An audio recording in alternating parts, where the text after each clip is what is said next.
Hello and welcome to Weekly MTG. Glad to have you here. It's a very special episode, as it is every week, but it's an especially very special episode today because we have Greg Weisman here in the studio with us. Greg, welcome. Thank you. Thanks for having me. Absolutely. We're so happy to have you, and we're going to talk a little bit about War of the Spark story because I heard you wrote a little novel for Magic that's coming out soon. It's a wide novel. Wide novel, not so little. It is pretty wide. So we're going to have Greg here. The novel, which is War of the Spark Ravnica, comes out April 23rd, and there is a special pre-order campaign currently going on through publisher Del Rey, and we have a graphic for you that we're going to pull up here shortly. But yeah, April 23rd, and a special pre-order campaign that you can find by going to bit.ly.com/MTG novel, and we'll go ahead and pull up that graphic. Yep, War of the Spark Ravnica, available April 23rd, 2019. Pre-order offer available at bit.ly.com/MTG novel. What is that pre-order offer, you may ask, as well you should. Basically, if you pre-order the novel, you can go to that link and you can show your receipt, put in your email, and you will be able to receive a free exclusive art print by Magali Villeneuve, signed by Magali and Greg. I'm sure you had to sign quite a few of those. I did. Yeah. 125 a night for a week. 125. So those math heads will then be able to figure out exactly how many Greg signed. But that is a whole lot. You are used to signing quite a bit of things, or so I understand. Because I have been known to sign stuff. For those that might not necessarily be familiar with your work, you're a prolific author. You've worked in animation. You've worked in comics. You've touched pretty much every beloved piece of fiction by people in this building, or type of fiction of people in this building. Really, really amazing career. What's that been like for you to touch so many different pieces of entertainment like that? I've been very blessed. I worked at DC Comics during and right out of college, and then went to Disney TV Animation and worked on everything from Aladdin to Bonkers to Goof Troop to DuckTales to finally creating a show of my own, Gargoyles. And since then, I've been all over doing Star Wars Rebels and Spectacular Spider-Man, and Young Justice is the most recent thing I've been doing. Yeah, and I know that there are a lot of fans of Young Justice out there, a lot of fans of all those things that you mentioned. We are going to be doing some questions and answers with Greg today, so if you out there have questions for Greg Weisman, please put them in the Twitch chat. We are monitoring them. Thumbs up. So obviously, you've written for a number of different properties and brands. Where do you start when it comes to something like Magic, which has all of this history behind it? I start by reading a lot. I mean, just a lot. I've been working with Del Rey and with Wizards of the Coast, and it was always like, well, we're going to send you a couple things to read, and then you should probably read this too, and you should probably read this too. Pretty soon, I've got 2,000 pages worth of material that I'm reading. That sounds like a lot. It's a lot, and all incredibly useful. The work I did on this novel was built on a foundation done by a number of incredibly talented people that came before me. Couldn't have done it without them, and couldn't have done it without reading all the stuff that they did. And then I just take lots and lots of notes as I go, because I have a memory like a sieve these days. I used to have a phenomenal memory, but I'm old and decrepit now, so I don't trust it anymore. And I take notes on little index cards, and I both ideas that I have and background, backstory, all these things. Every little notion gets on an index card. Then I start moving those cards around pretty much on the floor of my at-home office, because for some reason my wife didn't want to wallpaper our entire house with corkboard. I don't know why, but she wasn't big on that notion. That seems like a weekend DIY project that you can just tackle, right?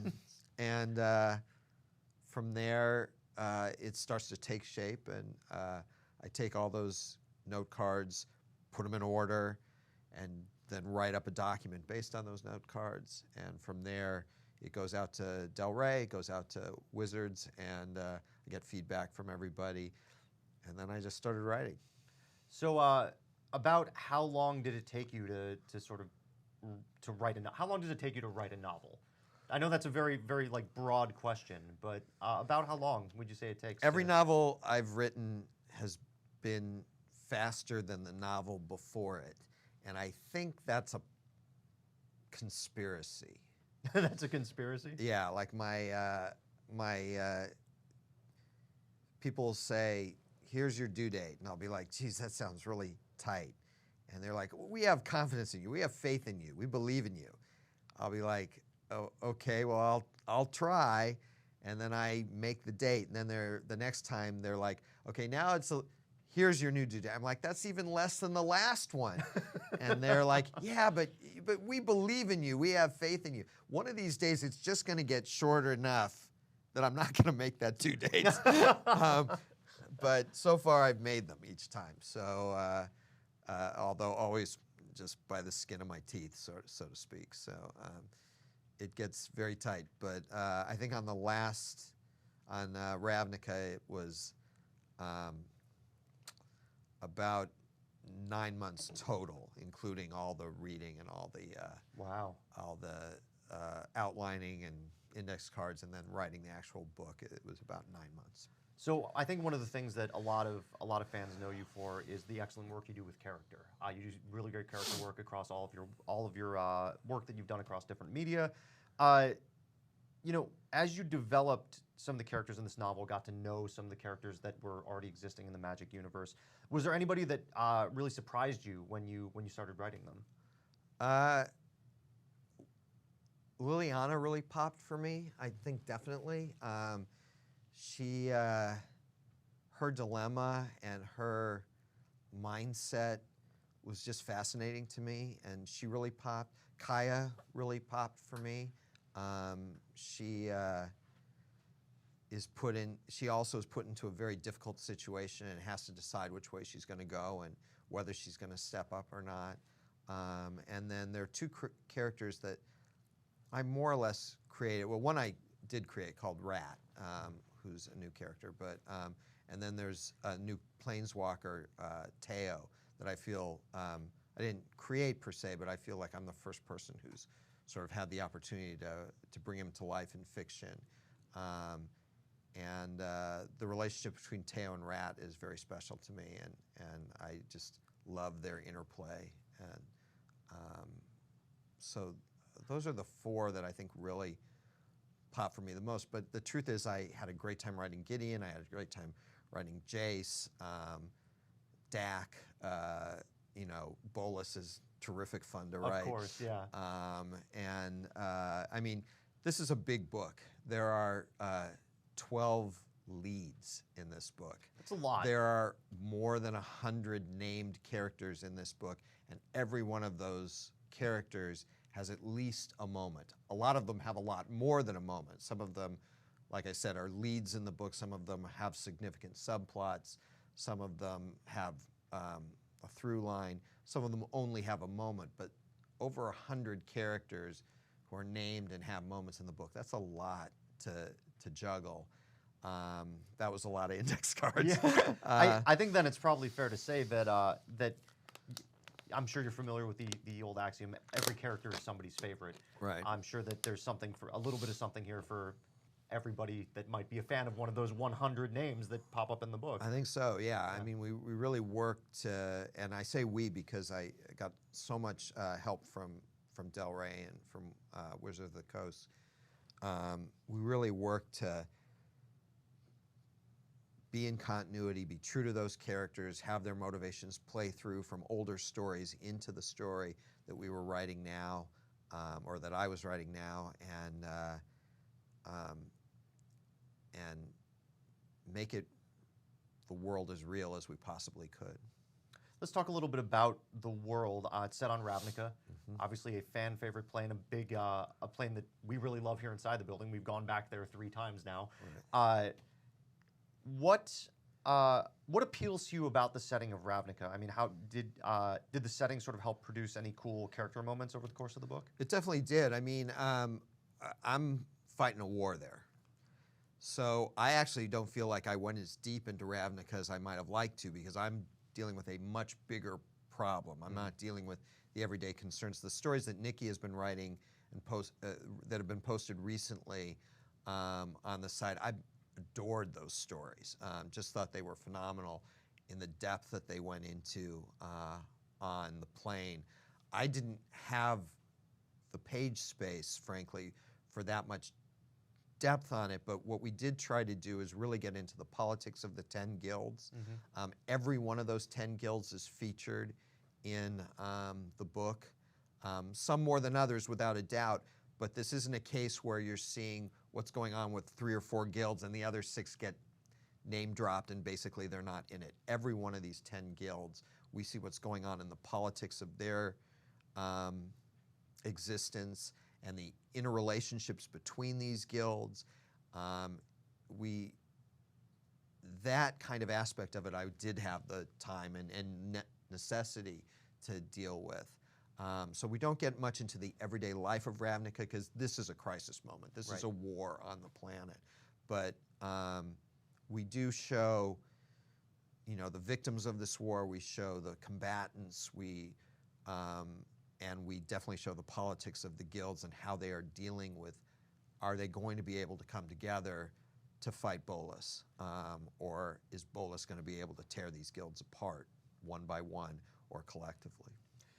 That's really interesting that you mentioned this is a war. Obviously, the name of the book is War of the Spark. The name of the set is called War of the Spark. For those of you sticking around for spoilers, unfortunately, spoilers do not start, previews do not start until PAX East at the end of the month. You will see some there, but today we're just talking about story. It's a war. How do you determine what aspects to look like? What makes a great war? I guess great war is kind of an oxymoron in some ways because you don't really want a war to be great. But it's big. It's big. Yeah. How do you show the scope of that while also making sure you're concentrating on those little character moments that we know are punctured throughout the novel? Well, one thing is the structure of the book. As I said, we've got 11 or 12 leads in the story, and so we're showing different points of view. So, and some of the points of view are from characters who are involved in a big way, leaders of the conflict on one side or the other. And some of the points of view may seem like they're more ground level. I don't want to call them minor players because that's not true at all. But they're not the guys in charge, so to speak. They're foot soldiers or they are outsiders. I use that word a lot these days, but they are. Began on the periphery of the conflict and find themselves drawn into it. And that's one way to deliver scope, is to show it on all these different levels.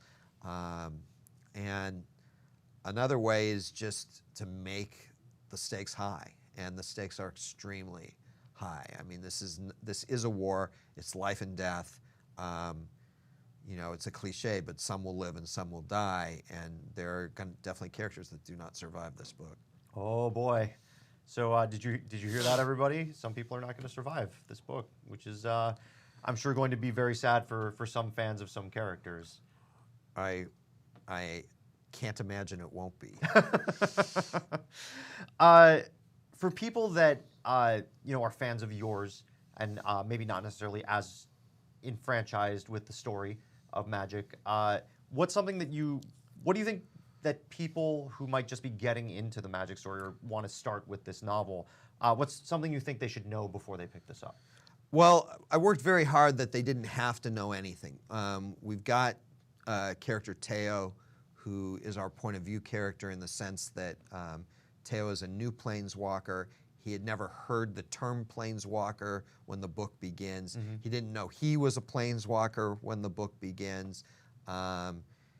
And when he arrives on Ravnica after his very first planeswalk, he is completely at sea. He's never been to Ravnica before, so he doesn't know anything about the guilds, anything about the city, doesn't know anything about the multiverse. He lived on a planet that he thought was the only planet, and he had no clue about any of this stuff. And what that allowed me to do is, through Teo's eyes, we were able to introduce these concepts. I think in a way that's a fresh perspective, so that all the readers who are familiar with Magic will engage in looking at it from this fresh perspective. But what it also allowed is that anyone who was new to Magic, like I was, frankly, will be able to, through Teo, get introduced to all these concepts, introduced to all these characters, and I think learn to love them and fall in love with them, or learn to hate them, some of them, frankly. Sure. And that was a way that allowed, I think, both audiences, the new and the fans, to, I hope, if I've done my job right, appreciate the story that we're telling. You don't have to have read anything else to enjoy Ravnica, but God knows it helps. Right. You know, the arcs that have come before, the recent Dominaria arc, the Ixalan arc, the Amonkhet arc, obviously all this planning that's been done over the last 3 to 5 years, all this stuff is coming to a head here, all of it. And so the more of that you've read, the more you're going to appreciate all the nuances of this novel.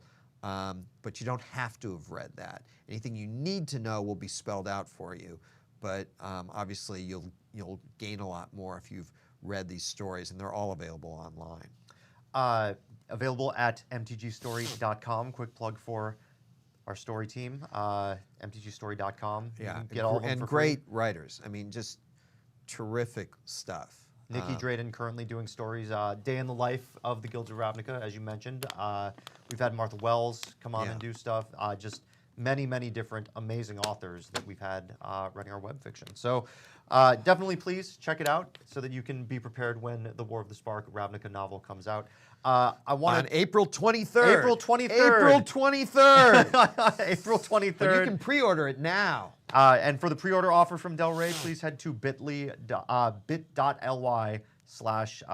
novel, and you can see the cool pre-order campaign that Del Rey has got going there. I want to take a step back and talk a little bit about Nicol Bolas, the giant villain of this. You've worked on so many different shows that have had so many different comics that have had amazing villains. What do you think makes Bolas an amazing villain, not just to write, but to experience? Well, Bolas is exactly the kind of villain that I love. The guy who's got wheels within wheels, that he's got contingencies for every possible outcome. And that's the kind of villain I've been doing since Captain Atom and Gargoyles, with characters like Xanatos and stuff like that, but or Vandal Savage on Young Justice. Yeah. But the truth is that I didn't make that up for Bolas. Obviously, Bolas has been around since 1994, and he's been doing that through all these other talented people long before I came aboard. But again, once I get here, it's like, okay, this is a lot to chew on. Yeah. And I love that. You know, he has got wheels within wheels, and then just in case that wasn't enough, he's got wheels within those wheels, and then wheels within those wheels. And he's got the whole situation wired to the extent that he can predict almost everything that could possibly occur in this scenario. And that makes him virtually unbeatable. It's not just that he's also got tremendous power, personal power, magic. It's that he has been planning for centuries, and he's ready. And this is something that's been building for a really, really long time. You know, Magic fans of the story, they've been waiting for this moment. Did you feel like it was a little bit of pressure to know that you were going to be writing the culmination of all of these years of? I don't know why you'd say that. Yeah, it was tremendous pressure. I mean, the good news is I'm used to that. I mean, I produced the first season of Star Wars Rebels, and it was the first new Star Wars material after the Disney company bought Star Wars, and let me tell you, there was a lot of pressure in those days. But so I'm used to that kind of thing. I won't say it washes off me, but all I can do is sort of jump in, dive in, muck about, and cross my fingers that I'm doing a good enough job that by the time I'm done, the fans like it.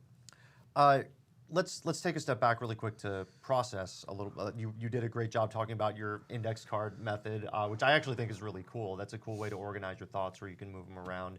I'm all for the corkboard walls, by the way. I think that's something that you should absolutely talk your wife into doing. Well, I'll let you get on the phone with it. What are the challenges for you when it comes to specifically writing a novel versus how you approach some of your other work, say animation or comics? Is there a difference?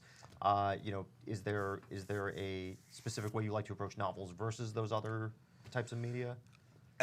My process is really similar. I mean, really similar, because it still comes down to a bunch of index cards. When I'm working on a TV series, I usually have an office at Disney or Warner Brothers or whatever, and so there actually are bulletin boards that I can pin the index cards up on, but as opposed to just laying them out on the floor. But otherwise, for the most part, it's the same process. I mean, obviously, the main difference is that, if I'm doing an episodic TV show, I'm weaving these threads through multiple individual episodes. I've got to, not on this season on Young Justice, but on most of the other shows I've done, I've got to allow for commercial breaks. I've got all of these sort of technical things I have to figure out. And on a novel, it's the one long form thing.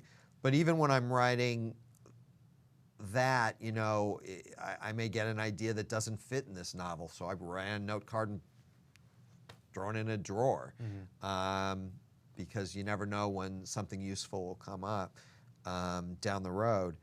And then the other aspect of it is there's an element of isolation in novel writing that doesn't exist in television. Is very collaborative. But one of the advantages I have is, since I'm always working on both simultaneously, doing a TV show while I'm writing a novel, it's a nice break for me. So, doing a TV show, I'm collaborating with great people who I love to work with. But every once in a while, it's like, okay, we're compromising, not negatively, but I may have wanted to go in this direction and my partner may not have wanted to, and so we find a third way that works for both of us. And it's refreshing sometimes to be on a novel where it's like, no, I'm going to do this. There's no one to say, you can't do it. You can't do it. And yet the flip side of that is that when you're writing a novel, there's no one else to rely on. That's true. And believe me, when I do my television work, I'm relying on a lot of people, not just the writing, but I'm relying on my composers. I'm relying on, I can write dialogue for a TV show. I like to think my dialogue's pretty good, but what I know is I've got great actors who are going to take even my dialogue and make it good. Well, in a novel, I got to make sure that dialogue's good, because there isn't anyone reading it out loud till you get to the audiobook a couple months later or something like that. And there's no composer there to sort of use the music to guide your emotions and to help you understand how you're feeling. So you've got to use words. It's almost, not that, to be clear, the novel is prose, it's not poetry, but there's a poetry to it. You've got to, in the way that you write, create a rhythm and a feeling to it that's more than just the objective words on the page. And again, for me, I love the challenge of doing that, and I hate the challenge of doing that because it's hard. It's both welcome and unwelcome. Yeah, right? I mean, it's difficult, and you want to get it just right, or at least I do, it's for other people to judge whether I was successful at it, but I hope they know I tried really hard. And I love that aspect of it, but it's also, intimidating. So hey, I see a lot of people in Twitch chat asking about the pre-order link. I know we linked it in there. For those of you that are just joining us, we're going to throw up a little graphic about what we're talking about today, and that would be the Ravnica War of the Spark Ravnica novel, available April 23rd, 2019. You can pre-order it now. at pretty much everywhere books are sold. You can check out the pre-order offer from the publisher Del Rey at bit.ly/MTG novel. That's bit.ly/MTG novel. And on top of that, if you pre-order the book, you'll be able to participate in this pre-order campaign where you'll be able to get a free exclusive print signed by Greg Weisman and the artist Magali Villeneuve. So, check it out. Looking forward to that. And then to once again reiterate, this is a stream that's specifically about the War of the Spark novel. We're not going to be talking about anything card-related today. No War of the Spark previews. Those will start at PAX East. And we won't be talking about the Challenger decks today either. So thank you so much for your passion and for your interest. But for now, we're just going to focus on the book. Greg, back to you. I gave you a little bit of a break there so that you could take a sip of water, collect your thoughts. A little bit of a mid-roll there. You are a little bit newer to Magic, for sure. I know that you're familiar with the color pie. Where do you think you personally sit on the color pie? Where do you think? Where do I want to sit, or where do I probably really sit? Let's say both. Where do you want to sit, and where do you think you actually are? I find Rakdos and the red-black incredibly appealing. Yeah? But I don't think I'm like that at all. Where do you think you actually are? I'm probably more blue-white. Really? So you think you're part of you would identify with the Azorius Guild, or you just think it's not that I identify with them, but if I'm being honest with myself, that's probably where I sit. I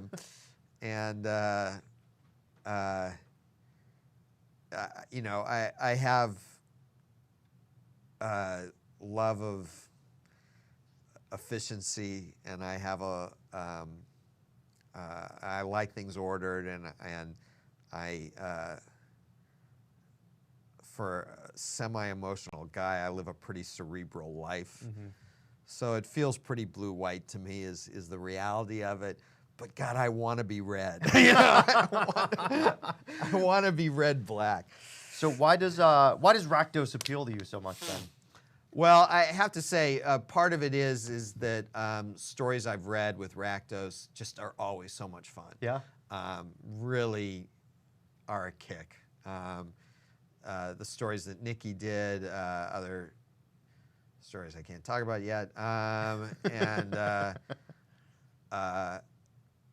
and even when I was writing the parts of the book that were Rakdos focused, I really was able to kick loose and go to town on those, and it just really was fun to write. It was just really fun. And so I find it very appealing, but I don't actually think that I'm like that.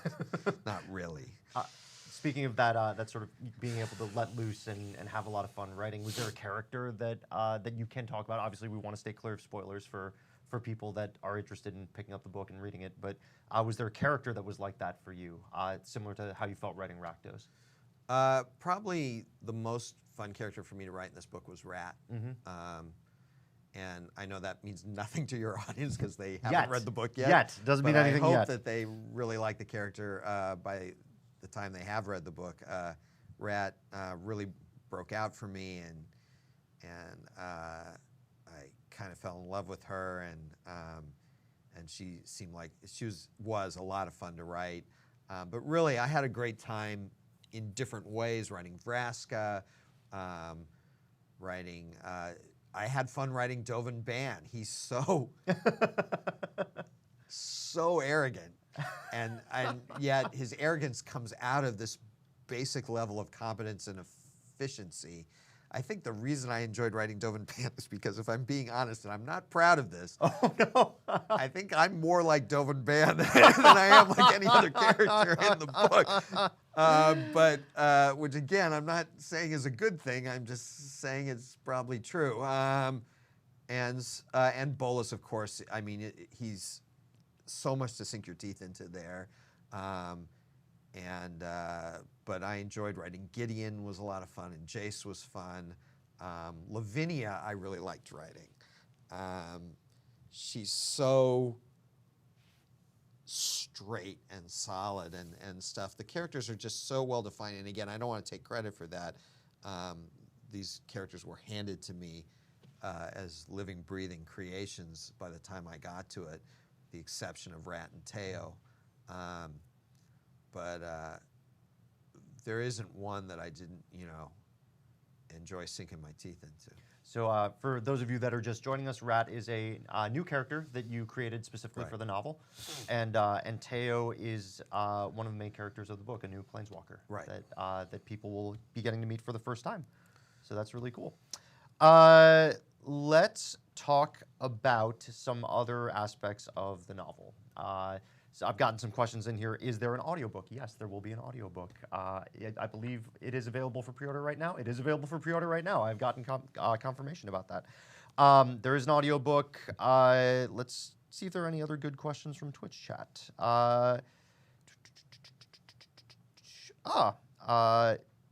Here's an interesting thing that somebody asked. Somebody said writers should give you a playlist to listen to while reading. Is that something that you do while writing? Do you listen to music while writing ever? Is there a particular thing that you listen to while writing this book? I don't listen to music while writing because I find myself getting too deep into the music and not writing. So my writing time is largely from 10 p.m. to 2 a.m. and so it's quiet in my house by that time, and that's usually how I write, with that kind of quiet, and the occasional squirrel running across the roof. And I'm constantly, going to the MTG wiki or going to one of the, like I said, couple thousand pages of reference material that Wizards of the Coast sent me. I will, while I was writing the book, I was literally nightly emailing questions to Wizards of the Coast, which they would receive in the morning and then answer, so that by 10 p.m. the next night I had the answers to those questions, because I wanted to make sure I was getting this stuff right. But no, I don't have a playlist of stuff that I sort of wrote to, because I keep it quiet. Reasonable. I mean, besides the punctuating pitter-patter of squirrel footsteps, obviously. Occasionally, yeah. I hope they're squirrels. Here's a question. With so many characters in a book, how do you keep the story from becoming unfocused? Well, one is that the structure of the book is about points of view. So with each chapter, and again, we do have over 100 characters in there, but there are only 11 or 12 leads. And so each chapter has a point of view to it, and that allows each specific chapter to maintain its focus. And then I just, again, it's a war, so there's a real easy through line. There's a point in the book where our heroes sort of say, here are the 6 things we need to get done if we're to have any chance whatsoever. And so again, it allowed me to split the forces up to handle these tasks and maintain very specific focus for each of these small teams before they come together at the end for the big final thing, which is probably more information than I wanted to reveal right there. We probably shouldn't. We should probably move on to another question just to stay safe. Let's see what other questions there are. Will the book also be in other languages? That is a great question for Del Rey, and you should tweet at them to ask them what languages the book will be available in. But I can promise English. Yes, English. It will be available in English. We can say that for 100% certain. So people are wondering about specific Planeswalkers being in the book. If you're just joining us, there are 100 characters that are mentioned, or at least given some. Yeah, they're not all Planeswalkers. Right, but there are 100 different characters, at least, you said, mentioned in the book. As we said earlier. There are a lot of Planeswalkers. I mean, yes. A lot of Planeswalkers. For those of you that haven't been to Daily MTG and checked out the cool stained glass art that we featured in the War teaser, you should check that out. You can see some of the Planeswalkers that will be on Ravnica for this particular story. Let's see here. Somebody says, I may have missed this, but do you have plans for another book? That's a good question. Let's see here. That's a very, very good question. What was the most challenging character to write for you? That you can talk about, obviously.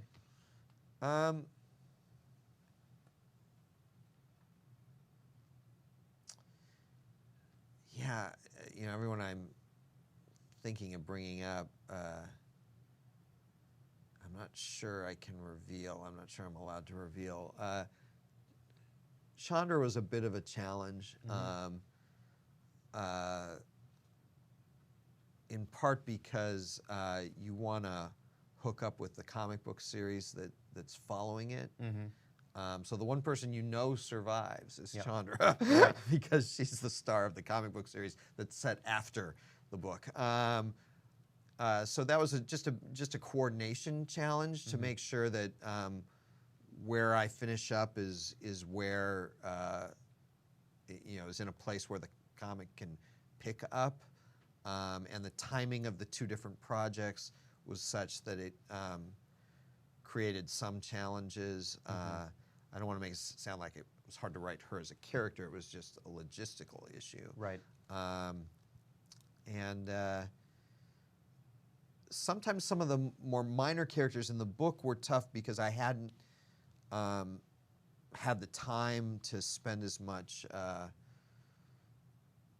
effort researching them. But a lot of characters really popped for me, Angrath and others, in the stories that I had read elsewhere. And they were just a lot of fun to write. So they weren't, even the minor characters weren't all a challenge, but some of them, there's so much lore back there for someone like Nahiri, that keeping that all straight when they're not the focus of the book, when they're not big players in it, that can be tough sometimes. I see a lot of questions in Twitch chat about the web fiction. We will have more to say about what web fiction is going to look like for War at a later date. So we will be able to tell you more about that soon, TM. So yeah, we're also still, if you have questions for Greg, please put them in Twitch chat. I do want to mention that if you are interested in seeing Greg live, if you happen to be at Emerald City Comic Con this weekend, you can check out the panel at Emerald City Comic Con, which we have a graphic for, and we can pull up right here. And we'll show this again. Emerald City Comic Con panel, Storytelling in Magic the Gathering, takes place on Sunday, March 17th from 1:30 p.m. to 2:30 p.m. in room WSCC 603. We've definitely saved some revelations that we're not talking about here for that. Yes, so you'll be able to find out even more than you found out today. We're saving some really juicy stuff for that panel. There will be a lot of special guests there, including Greg and myself, Nick Kelman, and just it's going to be a really fun time. So if you're at Emerald City Comic Con, please be sure to stop by. We'd love to have you. We've got more questions from Twitch chat. Excellent. Here's another thing. People keep asking things that potentially could come up with spoilers, I think, trying to get us. So, but I think the intent of this question is really good. Which character tugged at your heartstrings the most?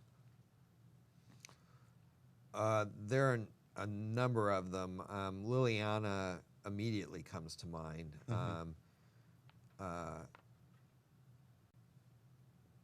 Jason Vraska, their relationship in particular, their relationship to each other. Rat, definitely. Teo. But I think if I had to, if someone held a gun to my head and said pick one, it would probably be Liliana. Yeah. How freely were you able to write? How much was your creation rather than stuff that came before research?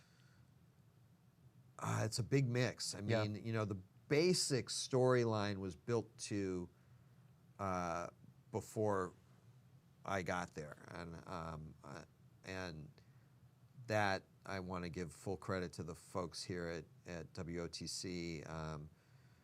The basic story was handed to me.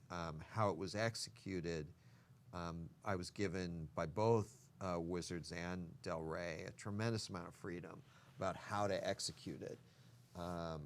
So the structure of the book is mine. that idea of God, I'm just having a senior moment here. There's a name I'm trying to pull up, and I'm just absolutely blanking out, and it's humiliating. I do it all the time. Yeah, like it's crazy.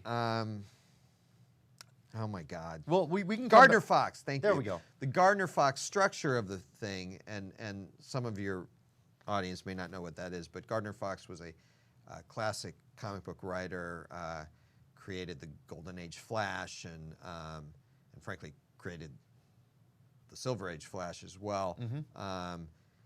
And there's a style of storytelling that he used a lot where, whether it was the Justice Society of America or the Justice League or whatever, they'd come together. Then there'd be all these minor tasks. Minor is not the right word, but there'd be ancillary tasks. Yeah, tasks that had to be done. So the team would split up to deal with these smaller submissions and then come together again at the end. And that Gardner Fox thing, that was what I felt we needed to do here. To make it manageable to tell this story and not just make it 80 people running into a battle all the time. I needed to break it up into smaller groups so that we could spend some time with smaller groups of characters and see the dynamics between them. And I had tremendous freedom, and I'm grateful to Del Rey and Wizards for giving me that freedom. And then in terms of the characterization, again, I'm working off of all the great work that came before, but again, I was given a lot of freedom about how to play out things with these characters. And then I, again, was given the freedom to create, I was given the visual for Teo, but otherwise to pretty much create who he was and to create Rat from whole cloth. So we're getting a lot of questions about Rat, people really wanting to know more about her. Have to wait for the panel. Yeah, we're gonna go into Rat a lot more at the panel, but yeah, it sounds like there are also some people looking forward to seeing characters interact that might not do so or meet outside of war at all. Were there some moments in the novel of that as well? Yeah, I mean, you have very strange team-ups in there. You've got the Wanderer and Davriel Kane, two sort of complete opposites working together. You've got Ob Nixilis working with Karn and Dak Faden. Yeah. You've got, I mean, this book is about strange bedfellows all over the place on both sides of the conflict. Just really unlikely alliances taking place, forced into place sometimes, coerced into place sometimes. But it's definitely a series of, I think, pretty fascinating complexities and dynamics between characters. Totally. Are there any elements of comedy in the book? I think so. I hope so. Did you intend for there to be any elements of comedy in the book? For me, humor is an essential part of telling any story, no matter how tragic. It's very much a Joss Whedon mindset, I would say. The tragedy makes the humor more necessary, funnier. The humor offsets so that the tragic stuff that happens catches you more off guard and is more poignant. So there's, I think, quite a bit of humor in the book. Again, ultimately it's for the reader to judge whether I was successful at it, but the intent was there. Was there a character that you felt like could deliver that humor a little bit better than some others? No, they all do it. Seriously, I mean, I think, trying to think if there's a character I didn't use for humor at some point or another. Nothing is immediately striking me. I mean, again, if Dovin Band can crack a joke, anybody can crack a joke. That's very true. He'd have to in order to crack the joke, though. I'm sure he'd have to fill out like paperwork in triplicate to make sure that the humor was approved and all of that stuff as well. Let's see if there are any more questions coming in. Guys need to send more questions. Yeah. What are you up to? Yeah, what's going on? Late to the stream, what I'd miss. You've missed so much, person who was late to the stream. Let's see. People are getting really excited about those team ups that you mentioned. Those different team ups. Were those groupings that you sort of determined as to where they were going to go? For the most part, Yeah. and yet I think it's pretty organic. I mean, I think the reason why character X is teamed with character Y isn't just because I flipped a coin, or isn't because this seems interesting. It's because of necessity. Mm-hmm. In each case, there's a reason why this person had to go this direction and this person had to go that direction, and because they're splitting up into small groups for the center part of the book, it's all about necessity. It's all about the characters themselves and their drives and their skill sets and the need of the situation that's putting these odd, strange bedfellows together. It's never, gee, that sounds like it's fun. I hope it turns out that way. Sure. But I don't think it's artificial. I think it's pretty organic. Was this one of those times where you wrote down all of the possible planeswalkers on index cards and moved them around? Exactly. I mean, literally. Yeah. Yeah. So it was just, here's the task, who would be an interesting grouping to go accomplish that task. Again, not so much interesting as that what skill set do we need for this, or what person would be highly motivated to do this specific thing, so that they'd be requested to be on that mission because of their skill set, or they'd pushed to be on that mission because of their personal desires, or both. And that plays out throughout. I mean, a character like Gideon has going to have different priorities than a character like Obnixilis. Sure. And so, and different skill sets. So, who's doing what in each case is going to play out based on their internal dynamics, their dynamics with other characters, and what they are literally physically able to accomplish in a given situation, relative to the need of that situation. We're going to start to wind things down here a little bit. First, we're gonna wrap it up with a couple of Twitch chat questions. We've got, what is your favorite piece of magic fiction, non-magic fiction? So Magic the Gathering fiction. One discrete question: what is your favorite piece of non-Magic the Gathering fiction? We'll say right now because I know it changes. Yeah, I mean, there's more magic fiction coming out all the time. Right. And we'll say to date. How about to date? And I'm not going to count my novel, but I would say my favorite is probably something that I can't talk about today. Oh, okay. There's a nice tease for you. But I would say my second favorite, Nikki did a story set on Ravnica fairly recently, not like this last week or anything like that, but in the last few months, that had to do with Lazab, that I just thought knocked my socks off. I thought that was really great. But I got to say, there's a ton of fantastic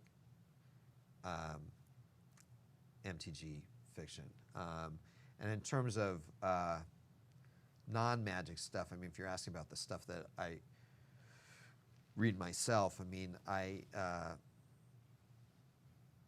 tend to lean toward detective fiction myself, and I'm a big fan of Ross MacDonald and John le Carré, and but I also really love William Faulkner, and I just finished. Well, I've been listening to audiobooks of the complete works of Charles Dickens and Jane Austen. And as most people who know my career know, I'm a tremendously huge Shakespeare fanboy. Yeah.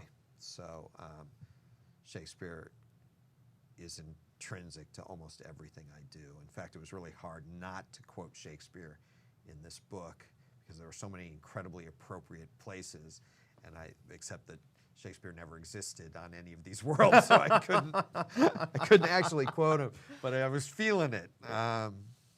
But you know, when I do Gargoyles, especially, but even Young Justice or something like that, or Spectacular Spider-Man, we did entire episodes with Shakespeare, so that's still sort of my bread and butter. So for Magic fans that didn't necessarily know you up until this point, hopefully there weren't that many of them because you've done some really great work. What are some of the places that you would send them to find out more about you, see some more of your work, see some stuff that you're really proud of?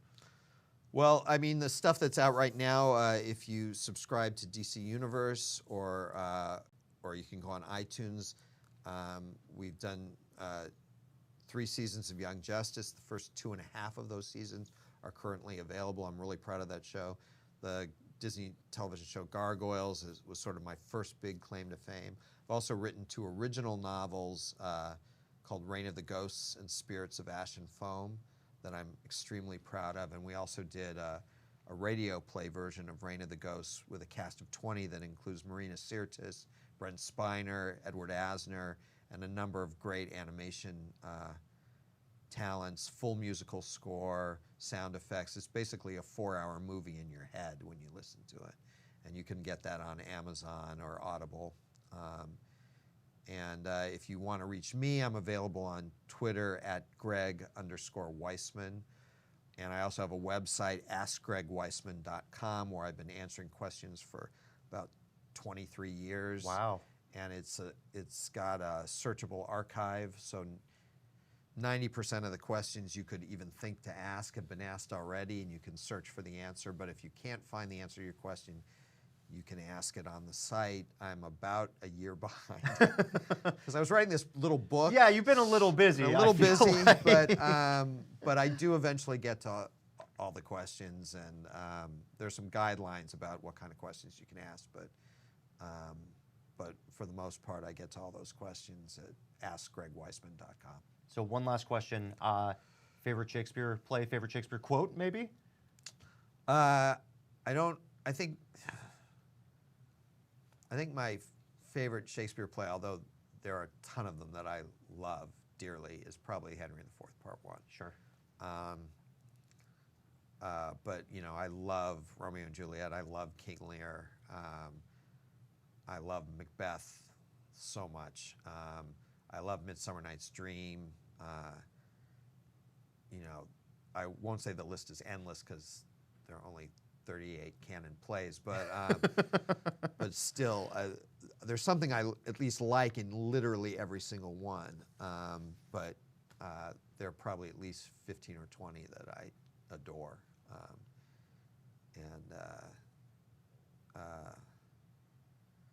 My favorite Shakespeare quote won't mean anything to anybody. It's just when I was in college, I was in a production of Hamlet, and so I didn't play Hamlet.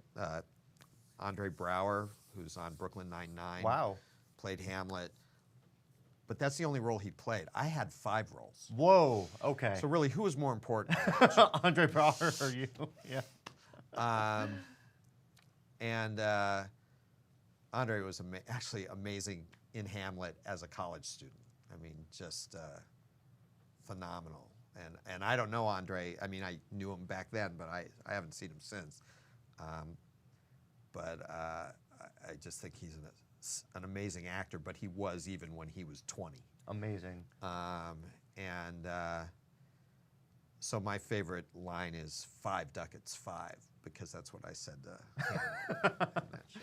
Well, that's a great story, and we're gonna go ahead and wrap it up there. We'll put up the graphic one more time about Ravnica: War of the Spark. Put it up on the screen. Sorry, War of the Spark Ravnica. Available April 23rd. By the way, I mix that up all the time too. Right? Yeah. Half the time I say War of the Spark Ravnica, and half the time I say Ravnica War of the Spark. I cannot keep it straight. So again, pre-order the pre-order offer from Del Rey. You can find out more information about it at bit.ly/MTG novel. The capitalization matters. We'll post a link in the chat right after this. And then if you are attending Emerald City Comic Con, you can come see us at the Emerald City Comic Con panel Storytelling in Magic the Gathering, Sunday, March 17th, 1:30 p.m. to 2:30 p.m. in room WSCC 603. Greg, you're also on a panel on Saturday at 4:15 if people want to come see you there. And you'll also be doing signings at the Delray booth across the weekend as well. That's true. Excellent. We are going to go ahead and wrap up our show today. I want to thank Greg Weisman for being here. Thank you for so having me. much. Happy to have you. Next week, please tune in for our last show before the Magic the Gathering Mythic Invitational. We're going to have Megan O'Malley from the MTG Arena team to discuss the March update, and friend of the show, Marshall Sutcliffe, to discuss a bit of what to expect from the Mythic Invitational competitors. In the meantime, thanks so much for joining us. Thank you, Greg. Thank you, everybody out there in Twitch chat, and we'll see you next week.